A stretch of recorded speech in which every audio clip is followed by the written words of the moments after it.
Be ready. 5 seconds.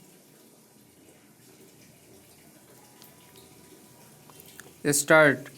I can never resist a call from an educational institution because I have been associated with such institutions throughout and have always taken a keen interest in education. I was therefore happy to accept your invitation. It is a pleasure to be in your midst and to confer degrees on many of the students assembled here. You are fortunate indeed to receive education in the Kanya Mahavidyalaya, for this institution occupies an important place in the state and has made a remarkable contribution to the advancement of our women. This institution was founded many years ago by a true social person who was inspired by lofty and sacred ideals of emancipation of women and national advancement, and who had genuine reverence for womanhood. We have in our country two types of educational institutions: those established by our English rulers for the achievement of their own ends, and those founded independently by patriots and nationalists with a view to reviving our civilization and rebuilding our cultural traditions. The Kanya Mahavidyalaya was founded many years ago in pursuance of these sacred ideals, and those of you who are entering life after having completed your education in such an institution are really fortunate. You have obtained this higher degree, of course, but to have done so from this institution should also be a treasure of your life, which must add to your laurels. Those of you who have received their degrees are now stepping up of the limited sphere of the Gurukul into the vast arena of life, arena of activity and struggle. You have on your shoulders heavy responsibilities, but I am confident that your experience and education will enable you to bear them with grace. So far, you were students, now you will lead a practical life, and you have to march ahead in the face of multifarious problems. I hope the education you have received here will give you strength and energy to face them as responsible citizens of an independent country. But for that, you should have a clear picture of what you are going to do in life.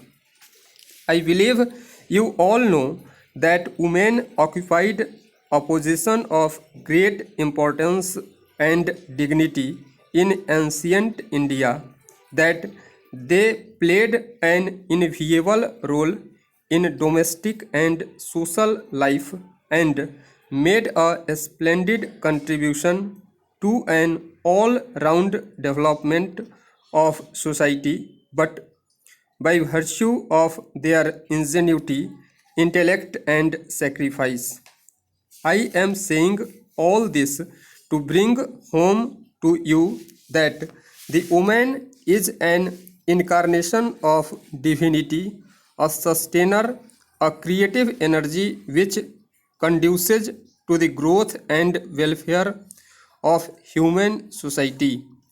By virtue of this creative power, you can work in and outside the home for an all round progress of society. Thus, your responsibility is commensurate with your power. I attach great importance to the education of girls for these and similar reasons. However, novel we are ideals and whatever system of government we establish, however liberal and equitable be our economic and social philosophy, we cannot bring lasting peace and prosperity to our country unless the physical and mental make-up of our coming generation has sound foundation. I therefore hold that women can play a much more vital role in the home than in the factory or in the office. This, however, does not mean that I want them to be confined within the four walls of the house. Along with their domestic life, they can and should participate successfully in various social activities to which they are naturally and equally entitled.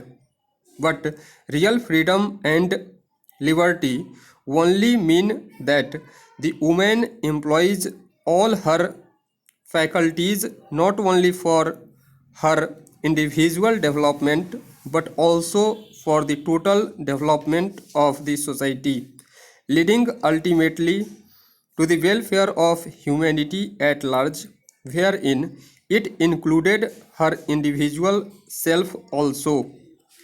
According to the ancient traditions and lofty ideals of Indian womanhood, you have not only to educate yourself but also to progress thereafter in all directions as the companions of men.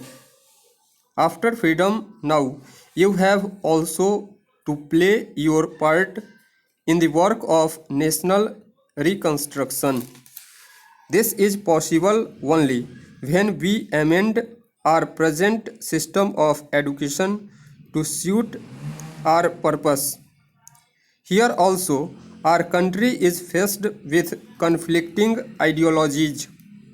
The modern reformists, those who style themselves as progressivists, contend that boys and girls should be educated together under the same system of education. They told that the women should be treated on a basis of equality not only in the domain of education but in all fields and walks of life, that she should have complete social freedom and should be able to participate in all activities and occupations as an equal partner of man. These people want that the system of education should also be modeled accordingly. Diametrically opposed is the view of the orthodox camp. Thus, we have today conflicting ideologies regarding the education of women. We have naturally to consider carefully which of these two will suit us better and help in the advancement of our culture and civilization at this time. Stop. Thank you.